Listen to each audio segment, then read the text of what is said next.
Good morning. Welcome back to More Moms to the People. My name is Åsa Nilsson, and I am your host. Well, 7.5 weeks I've been here at my mom's, getting to know her more, getting to know my nephew more, who lives with her, helps to take care of her. He's an angel. And it's nearly time to go home. I head home now on Friday. I fly out with my husband on Friday.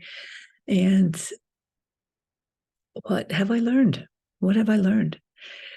First off, when I made my arrangements to come here for 8 weeks, the first moments were like, yep, that'll be great. That's no problem. 8 weeks will go fast. And then as you get closer, you're like, wait a minute, what the hell am I thinking? 8 weeks. Wait a second. I'm leaving my life at home in Sweden to come to the United States for 8 weeks because I saw something in my mother when I spoke to her on Messenger. Now, she is 87 years old, and we speak every day on Messenger video, like you're seeing me now. I speak to her on video like this. And yes, she's 87, and she's talking on Messenger video with me every day. She's amazing on her iPad when she's not playing her Candy Crush. And I was noticing this kind of emptiness and like sadness in her when I was speaking with her. And, she has 5 children. I am one of 5. And, we all do the best that we can. Everybody's busy. Everybody's got their lives. Everybody's got their own things, right? And so my mom comes from a generation here in Sweden and Finland, where she was born, where you don't want to be a bother to anyone. And I don't know if you have an aging parent, if you're lucky enough to still have an aging parent, but, nobody wants to be a bother. You know what? Inte ska väl jag. That is a Swedish saying, like, oh, I shouldn't be a bother. I shouldn't have to be this for you, or you shouldn't have to look at me, or you shouldn't have to be bothered by me because I'm just over here in the corner being by myself. When, in fact, could I use my voice?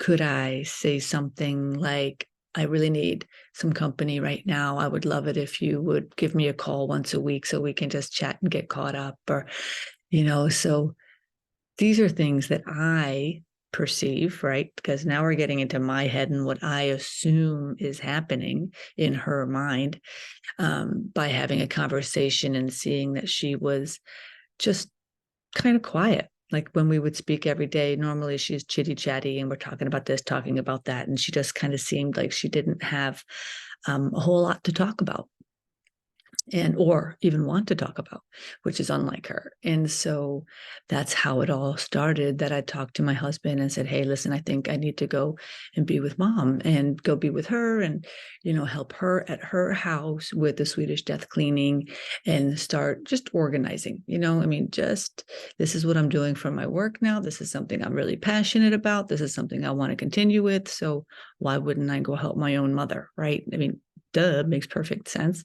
And my mom is always like, sure, you're welcome to come. Yeah, I would love it. I would love it if you came. You're welcome here. So that's how this started, was I'm going to come here and I'm going to help mom with cleaning the house. I'm going to help mom in the basement. I'm going to help mom in the garage. I'm going to clean out all of her cabinets. I'm going to clean out the kitchen and do all the stuff, right? Meanwhile, my mom couldn't give a crap if this was done. She couldn't care less.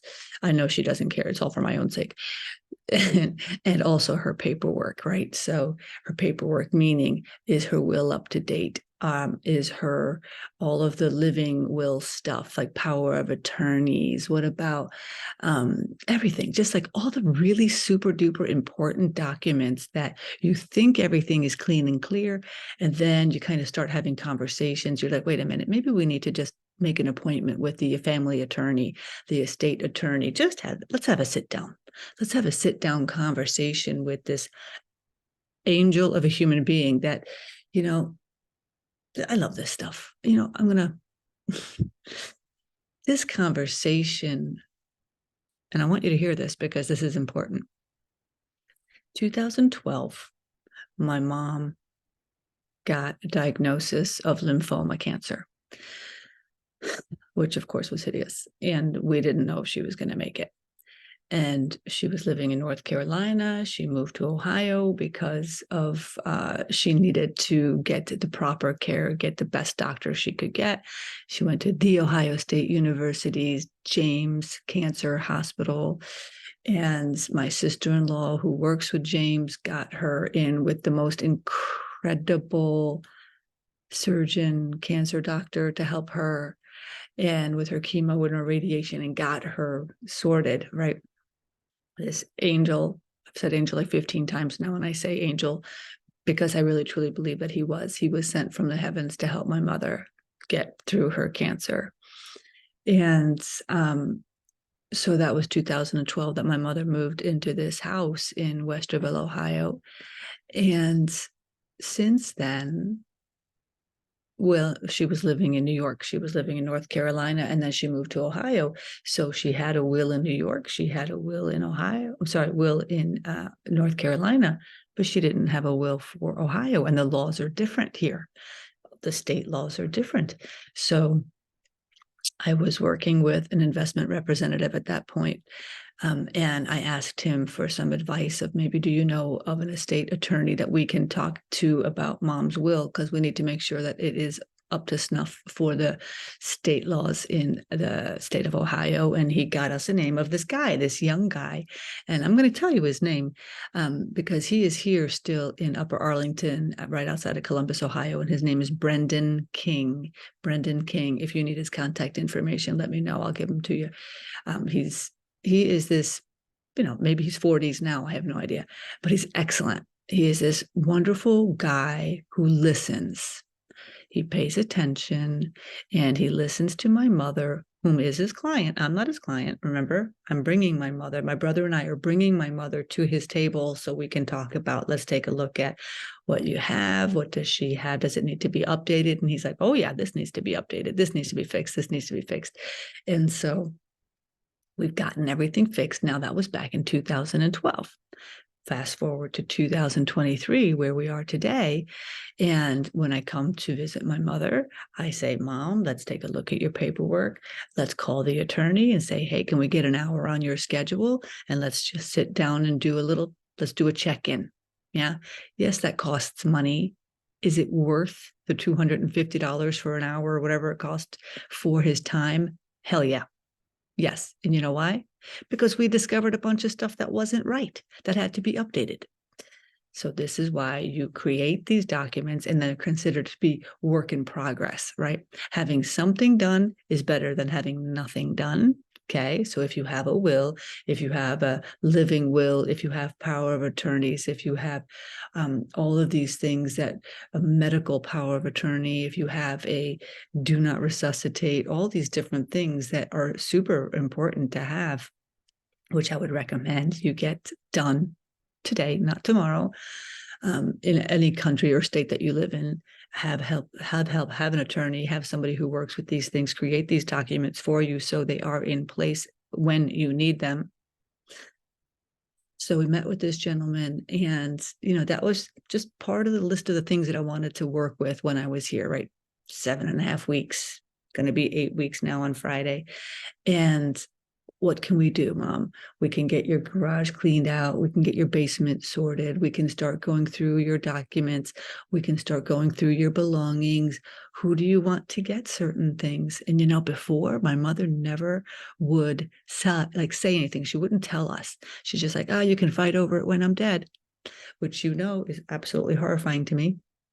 I'm like, I don't want to fight. I'm not a fighter.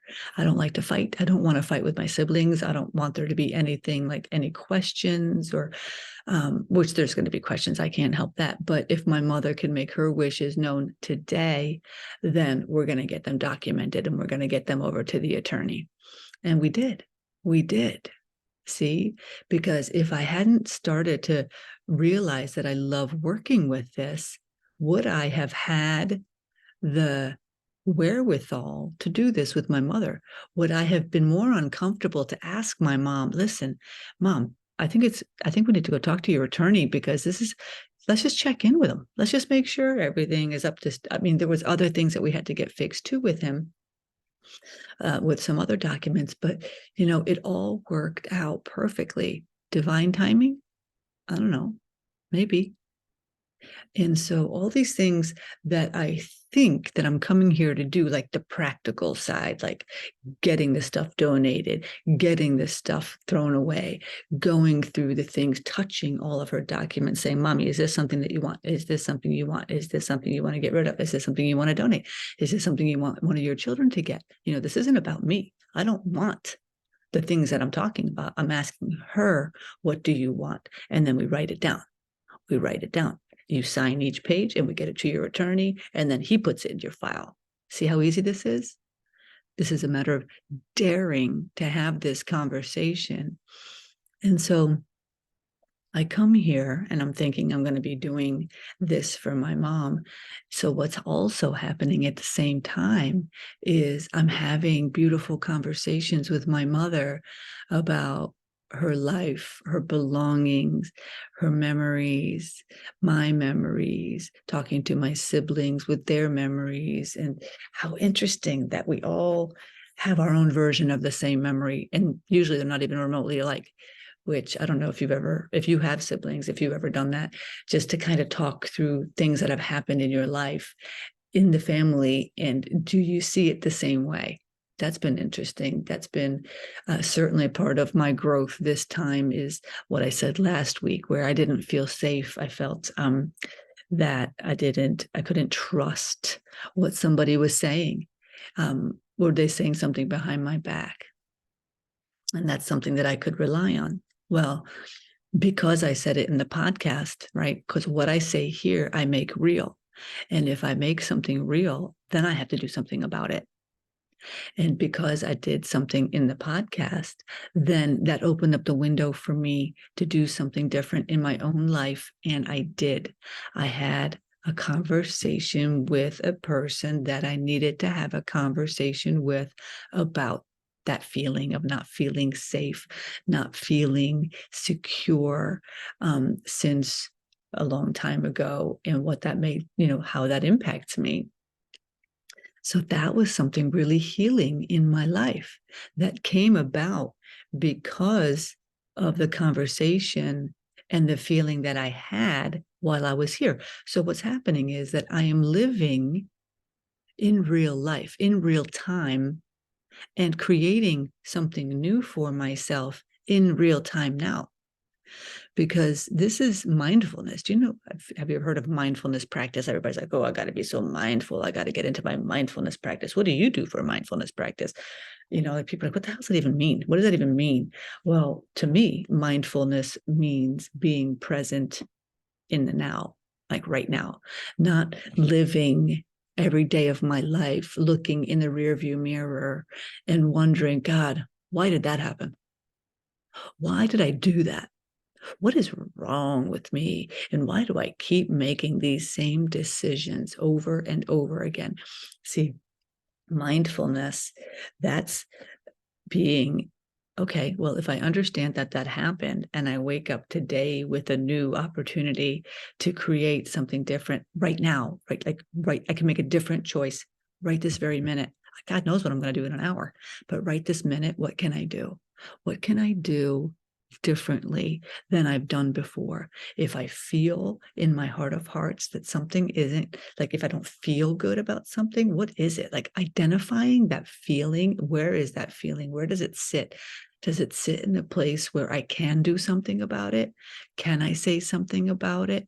Maybe it's just a matter of journaling something. Maybe it's something I just need to get out of myself, get out of my own being and onto paper, so that I can just look at it from a pragmatic and a more realistic standpoint versus looping in my brain over and over and over again the same stories, the same lies, the same, it's like the same routine, same thing as last year, right? Same process as last year, same procedure as last year.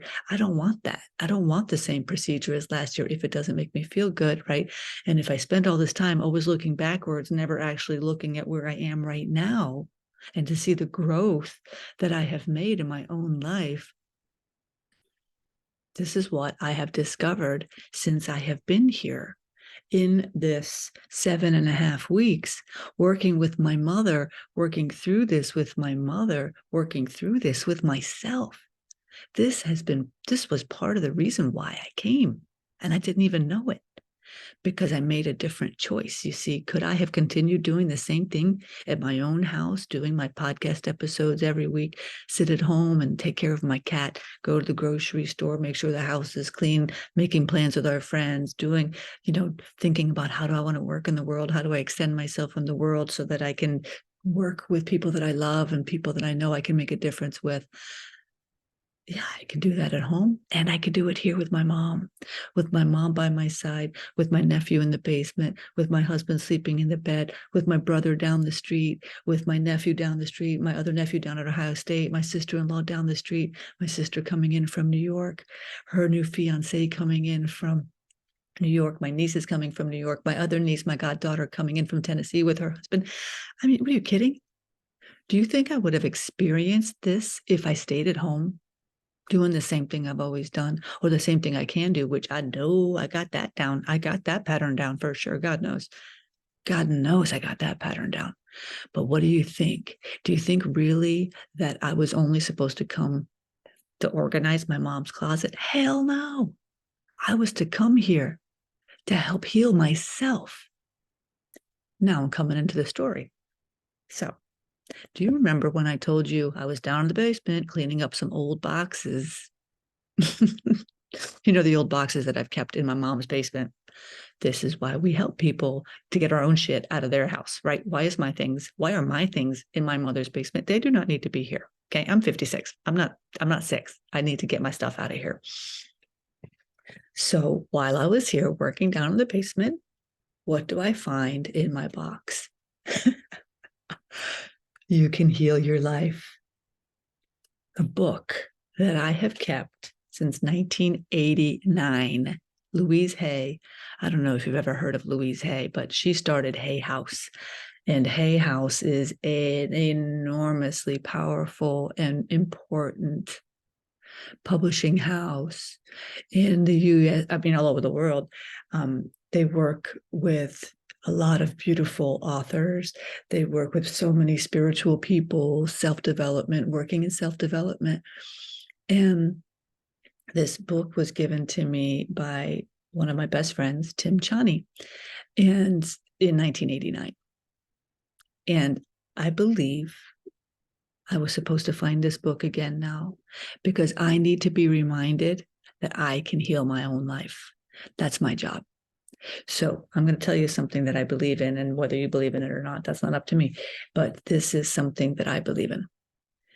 I believe that we are born into this life to fix something about ourselves that needs to be fixed.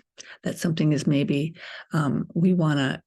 it's not working properly. I believe in multiple lives. I believe in reincarnation. I believe that we keep coming back until we kind of get it right and we heal the things that we need to heal. So this book, You Can Heal Your Life, there's actually a part in here that I'm going to read for you. And it says, it's on page 10, the point of power is always in the present moment. I was like, wait, what? Yeah, that's true. All the events you have experienced in your lifetime up to this moment have been created by your thoughts and beliefs you have held in the past. They were created by the thoughts and words you used yesterday, last week, last month, last year, 10, 20, 30, 40, or more years ago, depending on how old you are. However, that is your past. It is over and done with. What is important in this moment is what you are choosing to think and believe and say right now. Louise, she's a smart gal, may she rest in peace. For these thoughts and words will create your future. Your point of power is in this present moment and is forming the experiences of tomorrow, next week, next month, next year, etc. You might notice what thought you are thinking at this moment. Is it negative or positive? Do you want this thought to be creating your future? Just notice and be aware. Just notice the thoughts What are you telling yourself? What do you keep saying on repeat? Because what you are saying, you are bringing more to you. What you are thinking, you are bringing more to you. Oh my God, why do I keep saying this? What is wrong with me? Why does my life suck? Why can't I get ahead? Why do I have like the most negative friends? Why do I keep continuing trying to fix, manage, and control every other single person in my life? And nothing ever seems to change in my life because I think I'm doing the right thing. Okay, the universe doesn't care what it is that our intention is behind what we're saying. The universe just hears what we're saying. You continue talking like that, what do you think you're getting more of? What you look for, you find. So, because of that, I want to think about, well, if I want to heal my own life, right, that then assumes that my life is broken or that I don't feel 100% in all areas of my life. Of course, I don't feel 100% in all areas of my life. Does it mean I'm broken? No, it means that I'm working through my life. And if there's things about my life that I'm not really pleased with, whose job is it to kind of see that? Tell me who your friends are, I'll tell you who you are. Do you surround yourself with people that are takers or are givers, sharers, have open hearts, closed hearts, walls up? Last week I said that Mark Groves talks about fawning. And there's when you are in stress in your brain and you feel scared or you feel like you got to run, right? Do you have fight, flight, freeze, fawn? My go-to is flight and fawn. I'm out of here. You know what? You're pissing me off. You're saying something I don't like. I'm out of here. Right? Old Åsa. Or, ooh, do you feel uncomfortable? I don't want you to feel uncomfortable because I actually don't want to feel uncomfortable. I don't want to feel the resistance. I don't want to have the conversation that's difficult. So what I'll do instead is I'm going to try to coat over it and make sure, it's like a dog, like when you pet the dog from the wrong direction and their hair stands up like a different way and it makes them uncomfortable. So immediately you want to like fix it and make it nice again, like flatten it down. That's to not ruffle any feathers. Yeah. Do you not want to ruffle any feathers because it's easier just not to have the conversation? Well, you see, my friend, my darling, and I say this from my own experience because this is what I have done. I'm not trying to tell you what you need to do. I'm telling you from my perspective. When I fawn, it's okay. Everything's going to be fine. You're going to be fine. Everything's fine. The situation is fine. All I'm doing is pushing the situation over here and waiting because it's going to come back. It's going to come back. This is what happens with these multiple lives and reincarnation is we are here to work through what it is that we keep pushing off and that thing that we keep trying to fawn over, like, oh, it's going to be fine. You know what? Let's not talk about this. Let's just get back together so everything is going to be nice and peaceful so that we can live this existence of not really actually knowing one another because we never actually speak the truth. And is that love? No, hell no, that's not love. That is not love. To me, that is not love. Not having the conversation and fawning is just creating a false sense of comfort in the now. Again, this is from Mark Groves. What is fawning? I don't know his exact, the word just comes from Mark Groves. And so what happens when we surround ourselves with more of that, with more people that need that kind of soothing, that need that kind of, yeah, no, I thought so. Yeah, that's right. I'm right. This has nothing to do with right or wrong. This has to do with not abandoning the self. If I do not say what it is that is on my heart or that I feel or that I think, then who am I? Why am I even here? I take up no space. Yeah. And if I'm invisible, then what am I in the world? Again, I take no space. I am not here. And every single one of us is meant to be here. If you are here, you're not a mistake. There's no such thing as mistakes.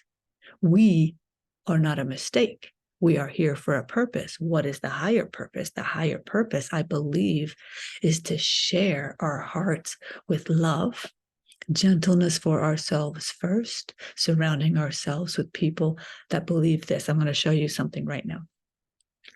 So I typically have a candle lit when I do my podcast episodes because they calm my nerves. Okay. So this candle is about to go away. So this is something I learned. When you surround yourself, good morning, honey. My husband's awake. When you surround yourself with people that truly love you, that want to be a part of the solution, your solution, that you want to be a part of their solution, they don't deplete you. Like when you're with them, they don't deplete you. Oh, sorry, my husband's saying something. They don't deplete you. What they do is they add to you. They add to your existence. They add to your life. They add to the beauty of the world because they're also not self-abandoning. So let me give you this example. When you have one candle and you have this candle, do you think if you take this candle and you light it on the other candle, that the light of this candle is going to go out so that this person can take your light away? I'm going to show you what happens, right? So what you do is you take this candle and you light this candle off the other candle. And what do you see? You see that one candle helps to light another candle. It doesn't extinguish this candle. This is the human being. This is the story of the humans that we can surround ourselves with. Can we light each other up? Can we trust that we can use the light of another to help light our light? And then we take this light and we light it for somebody else. And we take the next light and light it for somebody else. That doesn't mean our light goes out. It means that we have the light and we give our light to somebody else and we pay it forward and we pay it forward and we pay it forward. Now, there are people that believe that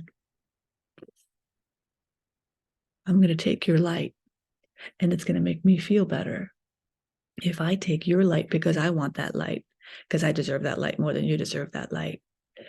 I really need to have it more than you because you have so much and I have nothing. What are you surrounding yourself with? This is what I said last week with how do you feel? Are all your basic needs met? Do you feel that you can be yourself and trust yourself in the surroundings that you are in? You see, this is what I learn when I come and do something different in my life. When I get out of my comfort zone, what do I see? What can I see? I can see the world. I can see myself in the world. I see myself as a part of something versus separate from everything. How can we then heal our life, like my girl Louise Hay says? How can we do some more of that? How can we do the work around seeing who I am? Who am I? Do the work. What's the work? Ask yourself, who am I? If I want to declutter my body, my mind, my soul, and my home, if I want to truly declutter my body, my mind, my soul, and my home, what do I need to do? Right? I need to look at each piece individually. I need to look at each part of what it is that I'm feeling today in the moment. This is the mindfulness practice, is staying in the moment, just today. What is it that I'd like to create today for myself? Interesting. It's interesting to do the exercise. Get a piece of paper and start writing. And that's where you start. That's where we start. Progress, not perfection. Yeah. Okay, my love. Next week, I will come to you from Sweden, from my home again, and I'll be able to speak in a normal voice, not quiet, not to wake up the family. And I hope that you gleaned something from today and that you can look at yourself and think, what do I want to create for myself today? Not worry about what happened yesterday, not worrying about what's going to happen tomorrow. Be here today and create what you can in this moment, the kind of life that you want right now. Yeah. Thank you. Thank you for being here. Thank you for being a beautiful listener. I appreciate you. I'll see you next week. Take care. Bye-bye.